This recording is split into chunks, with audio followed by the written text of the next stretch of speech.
A Bíblia Judaica Completa é uma boa tradução?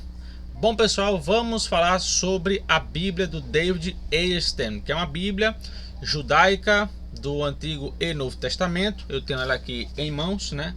A minha já está bem usada, né? Então não tem esse nome aí bonito, né? Que está na capa, como vocês podem ver. A minha é essa preta aí, né? Essa aqui. Existe essa aqui também, tá? Mas é a mesma Bíblia, né? Até onde eu sei. É apenas aí a questão de capa, tá? Algumas pessoas perguntaram para mim se ela é uma boa tradução e o que ela tem de diferente das traduções que nós temos em português, tá? E aí eu quero trabalhar um pouco algumas características dessa Bíblia, falar sobre o Antigo Testamento, falar sobre o Novo Testamento, o texto que ela segue e a tradução, e também mostrar aqui alguns textos, certo? Que ela traz. Outra questão que eu quero falar é sobre esse comentário, ó, o comentário judaico, que é feito pelo mesmo autor. Ou seja, tanto esse comentário quanto essa Bíblia, eles devem ser lidos juntos, tá? Por quê? Porque nesse comentário o autor ele vai explicar a própria tradução. Então, quando ele falar sobre alguma tradução específica de algum texto, né, que você não tenha visto, então ele vai falar o porquê que ele fez aquela tradução. Então é sempre bom você ter não só a Bíblia judaica completa, como também o comentário judaico do Novo Testamento, tá? Embora esse comentário seja apenas do Novo Testamento, a Bíblia judaica ela também tem o Antigo e o Novo Testamento. Beleza? Antes que eu comece a comentar aqui, a dar detalhes sobre essa Bíblia, peço que você se inscreva neste canal se você não é inscrito, deixe o seu like, compartilhe se você puder e quiser.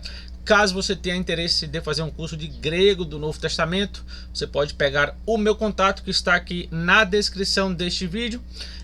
Caso você também tenha interesse de fazer um curso de hebraico bíblico, aqui nós temos na parte de membros deste canal o curso de hebraico. Então, caso você queira fazer parte, você assina aí a opção aí seja membro nível 2 e automaticamente você tem acesso ao curso de hebraico, beleza? E também quando você assina esse nível 2, você já tem acesso aos conteúdos do nível 1, que é falando sobre todos os versículos do Apocalipse, mostrando as variantes textuais nos manuscritos, certo? Que você paga aí apenas R$5, né? Caso você não queira fazer o curso de hebraico, beleza? Então vamos lá para este assunto.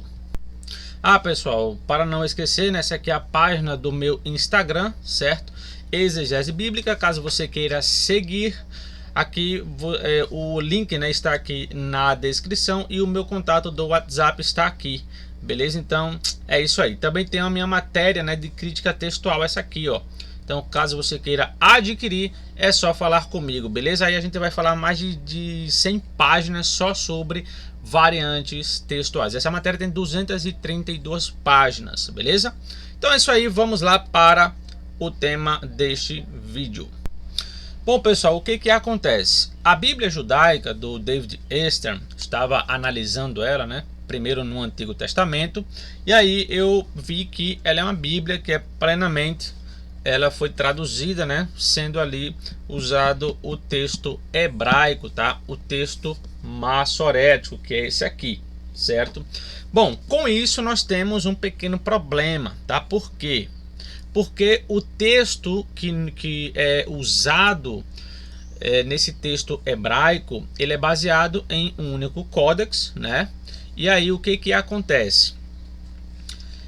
É muito complicado você fazer uma tradução baseado num único texto, seja ele grego, seja ele hebraico ou algum outro relacionado ao Antigo Testamento, porque geralmente esse texto ele tem erros de copista, ele tem erro de cópia, ele tem algumas contradições, e automaticamente quando isso acontece, a tradução que teve como base nesse texto, ela também virá com esses erros. Então, por exemplo, se você pegar o texto, né, lá de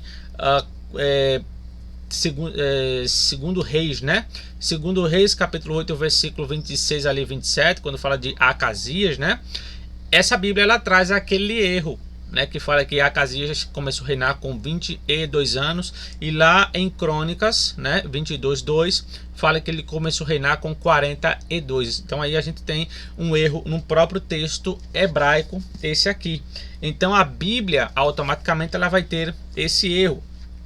Quando a gente vai lidar com a crítica textual do Antigo Testamento, o que a gente encontra? Existem muitos livros do Antigo Testamento, como é o caso, por exemplo, de Jeremias. Quando você pega o livro de Jeremias, você tem uma diferença abismal entre a Septuaginta e o texto massorético.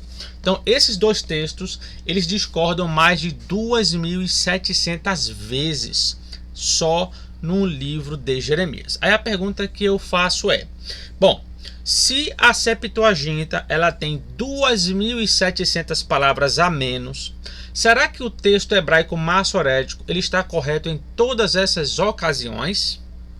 Será que ele foi perfeitamente copiado em todos esses pontos em que eles discordam? É lógico que não, né? Isso é praticamente impossível. Então eu vou mostrar aqui para vocês algumas questões, tá? Para vocês entenderem como funciona. Aqui eu tenho uma matéria que eu escrevi, né, sobre crítica textual do Antigo Testamento. E aqui, ó, vocês estão vendo esses versículos aqui, todos esses versículos que estão aqui do livro de Jeremias. Pronto. Esses versículos aqui, eles estão ausentes da Septuaginta e estão presentes no texto hebraico que nossas traduções usam. Aí o que acontece? Dentro da crítica textual existe uma certa discussão em relação a essas passagens. Não só essas passagens, né, como também frases, palavras, né? Às vezes você tem 2 ou 3 palavras de um versículo que está omitido, às vezes você tem uma frase maior e assim sucessivamente. Muitos estudiosos e especialistas em crítica textual do Antigo Testamento, eles preferem o texto da Septuaginta aqui em Jeremias, e outros preferem o texto hebraico. E aí a gente tem uma discussão acerca dessa questão. Então, como é que a gente sabe qual é o texto mais fiel, né? Aí o que acontece? Alguns fragmentos em Qumran, eles foram encontrados, e aí alguns manuscritos em hebraico, eles concordam com a Septuaginta com leituras mais curtas, com leituras menores. Então o que acontece? Os estudiosos entendem que a Septuaginta ela veio de uma fonte diferente da fonte desse texto hebraico aqui. Por isso que eles têm tantas diferenças entre si. Então, por exemplo, quando a gente vai aqui falar sobre os critérios, né, de tradução, eu só vou falar sobre esse, tá? Que é o que?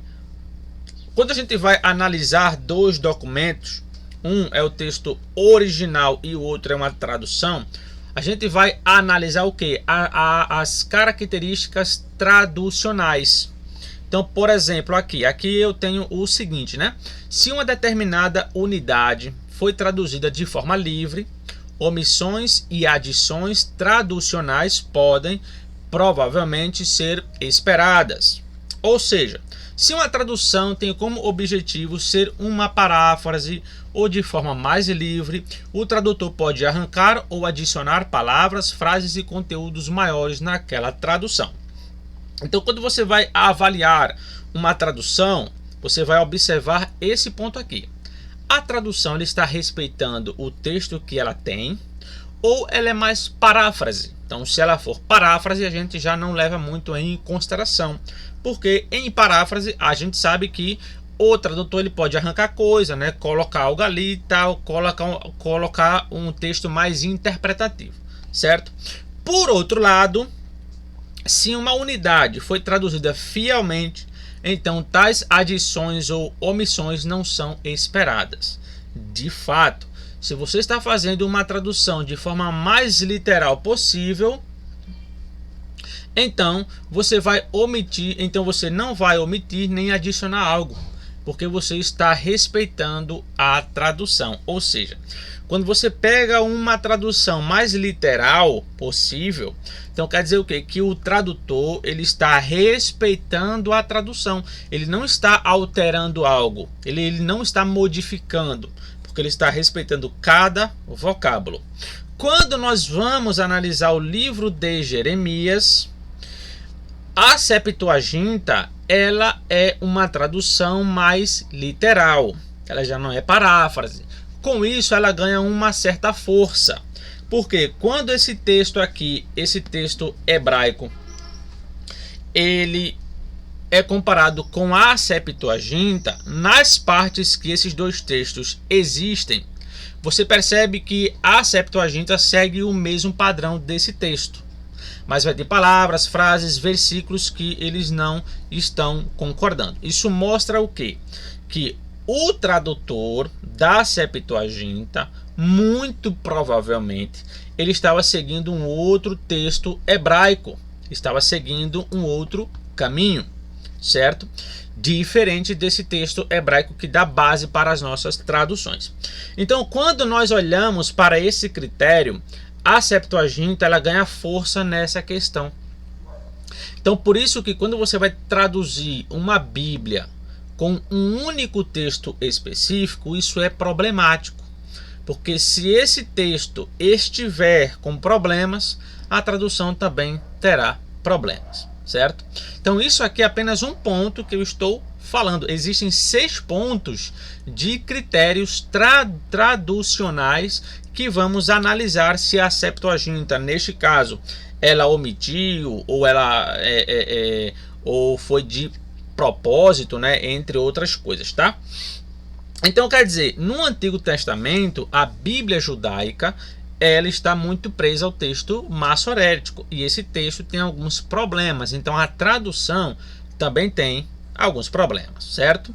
Quando a gente fala de crítica textual, isso acontece. Eu nem falo em si da tradução que foi feita, eu falo em relação à escolha do texto, porque tem muitas passagens no Antigo Testamento que provavelmente foram acrescentadas e que nossas Bíblias, infelizmente, elas também trazem, certo? Eu já fiz, né, alguns vídeos sobre essa questão, beleza? Então, no Antigo Testamento, a tradução, de modo geral, ela é tranquila, mas ela segue apenas o texto massorético, né? E aí isso gera um certo problema, tá? Na questão da confiabilidade, né, da Bíblia em si. Não, eu nem falo da questão da inspiração, mas da tradução, tá? Então, basicamente isso. Agora vamos falar do Novo Testamento.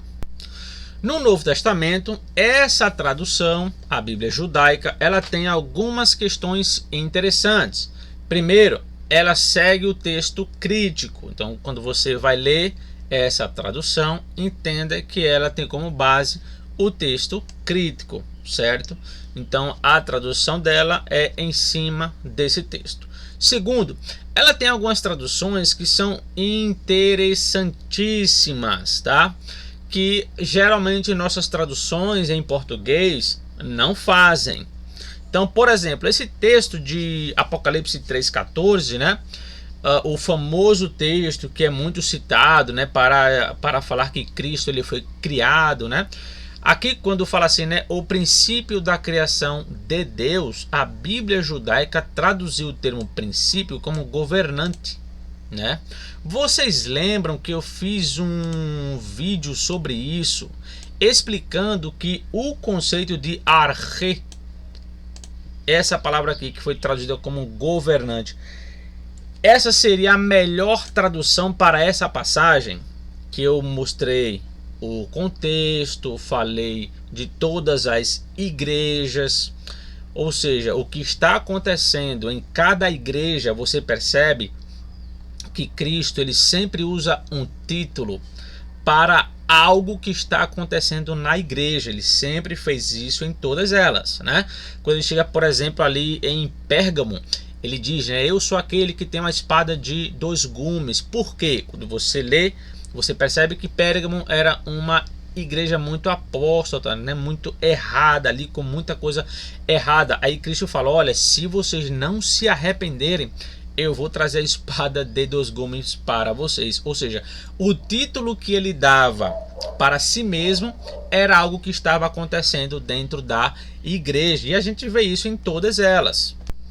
Então, quer dizer, quando você chega nessa igreja de Laodiceia, né, do capítulo 3, versículo 14, o que essa igreja dizia de si mesma? Eles se achavam orgulhosos, eles diziam que eram ricos, que não precisavam de mais ninguém, certo? Ou seja, era uma igreja muito soberba, eles se achavam os superiores, os melhores.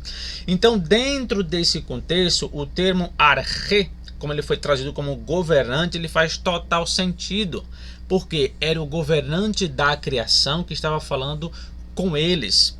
Então, quer dizer, toda a riqueza que eles tinham, aquilo não era praticamente nada. Inclusive, né, Cristo vai ali falar vários adjetivos para eles, né, falando que aquilo ali não iria servir de absolutamente nada.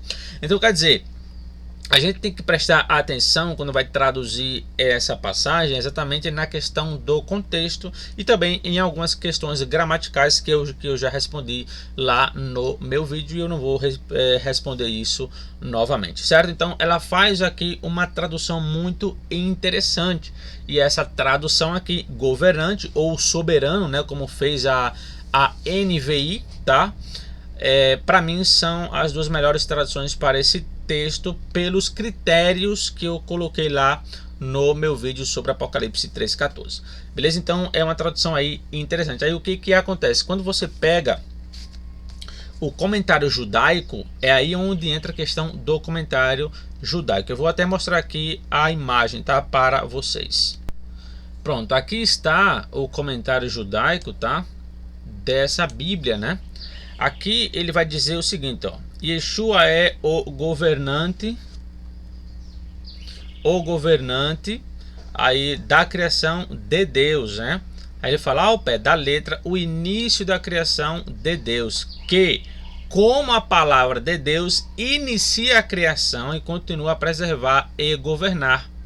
Então veja, ele entende que o termo o princípio da criação tem a ver com o principiador, o iniciador, aquele que vai iniciar a criação, porque de fato, né, Deus usou a sua palavra como meio para criar tudo. Então a criação se inicia por meio dele. Então ele é o iniciador, é o princípio nesse sentido e não no sentido de criação. Então o David Easton, ele entende dessa forma, tá?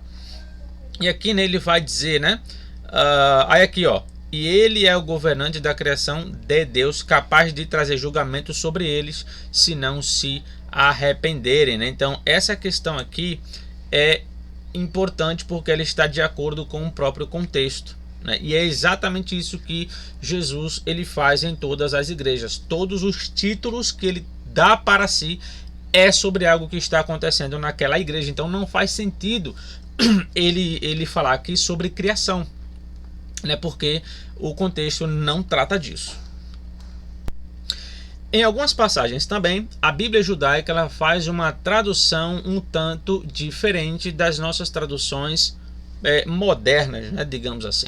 Aqui em Romanos 9:5 é um texto interessante, né, que eu já fiz também um vídeo sobre isso, e eu também já comentei sobre ela nessa passagem, nesse vídeo que eu fiz sobre Romanos 9:5. Aqui eles fazem o seguinte, né? Deles são os patriarcas, e deles, no que respeita à ascendência física, procedeu o Messias que está acima de todos. Ponto final. Louvado seja Adonai para sempre. Amém. Ou seja, nessa tradução, ele compreendeu que a doxologia, essa parte aqui, ela está relacionada ao Pai e não ao Filho, certo? Eu fiz aí um vídeo, né, falando aí de 5 a 6 pontos gramaticais do porquê essa tradução não seria tão plausível para esse texto. Mas enfim, eu não vou repetir aqui. Então o que ele faz? Ele pega essa parte aqui, ó, que está acima de todos, e ainda atribui ao Messias, tá? Algumas traduções, né, elas já colocam aqui o ponto final e traduz essa parte aqui para o Pai, juntamente com a doxologia. A Bíblia judaica não. ela ainda entende que essa parte está ligado a o Messias, né? Ou seja, essa parte aqui, ó, on epipanton, né?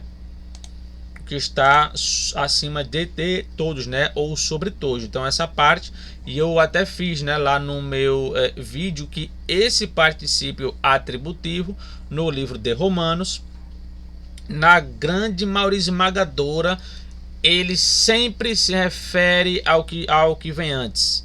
Sempre se refere a quem é anterior e não a quem é posterior, né? Então, essa tradução, ela respeita isso, né? E isso é muito positivo nela, né? E aí ele entende que essa parte final esteja ligado ao Pai, certo? Então, ela também faz aí algumas traduções diferentes, né, das traduções que nós temos aí em português. Aqui em Colossenses 1,15, olha só como ele fez a tradução, ó. Ele é a imagem visível do Deus invisível. Ele é supremo sobre toda a criação. Olha só como ele traduz, né? Ele coloca aqui a expressão supremo. E aí ficou aí. E aí ele vai, né, comentar o porquê que ele fez isso, né? Ele comenta aqui no seu comentário judaico, né? Ele vai explicar o porquê que ele pega o termo protótokos e coloca como supremo, né? Então aqui é uma tradução também interessante, é uma tradução que nossas versões em português elas não seguem, né? Elas não fazem. Uma pessoa leiga geralmente vai dizer que isso aqui é uma adulteração, mas na verdade não é, porque existem muitos critérios de tradução, né? Como que você vai traduzir ali um certo vocábulo dentro de certo contexto? Então existem aí vários métodos e vários meios de tradução. Então aqui nesse ponto é uma tradução num tanto interessante, né? E que faz todo o sentido relacionado ao contexto, até porque quando inicia o versículo seguinte, ele já inicia com uma conjunção explicativa, ou seja, ele é o primogênito de toda a criação, porque nele foram criadas todas as coisas, ou por meio dele. Ou seja, ele é o primogênito porque tudo se iniciou por meio dele, certo? E não porque ele foi criado. Então, por isso que o conceito de supremo, né, o governante, vai estar aqui nesse termo protótokos, né, porque ele está ligado também ao versículo seguinte. Ou seja, é algo interessante, né? Aqui em Tiago 4,5, ele também fez uma tradução que é geralmente normal, né? Mas a interpretação que ele dá a esse texto é uma interpretação bem diferente. Eu vou mostrar aqui para vocês. Vejam só como que ele fez aqui a tradução desse, no caso, né, a interpretação, né? Ele comenta aqui, ó: em minha opinião, o Espírito aqui se refere não a Deus, mas a Satanás, como em Efésios 6,2. O espírito maligno é o impulso maligno em nós. Jacó se refere a ele no versículo 7. Resistam ao adversário e ele fugirá de vocês. E aí ele vai comentar aqui mais algumas coisas, né? Aí aqui, ó, ele vai trabalhar a questão, né, do contexto. Aqui ele vai dizer: há um espírito em nós que deseja intensamente, e assim nos inclina a lutar e a fazer as guerras, versículo 1 e 2, porque esse espírito absorve a sabedoria terrena, versículo 4, e demoníaca, que favorece a inveja e o sentimento faccioso, 3, 14 a 16, né? E aí ele vai comentando, ou seja, dentro desse contexto você vê que Tiago, né, ele está tratando acerca dessas questões, né? E aí Tiago ele levanta aqui alguns pontos sobre isso, né, de guerra, né, que o pessoal tenha desejo ruim ali e tal. Então ele entende que esse espírito, ele é um espírito maligno. Eu achei aqui uma interpretação um pouco estranha, né?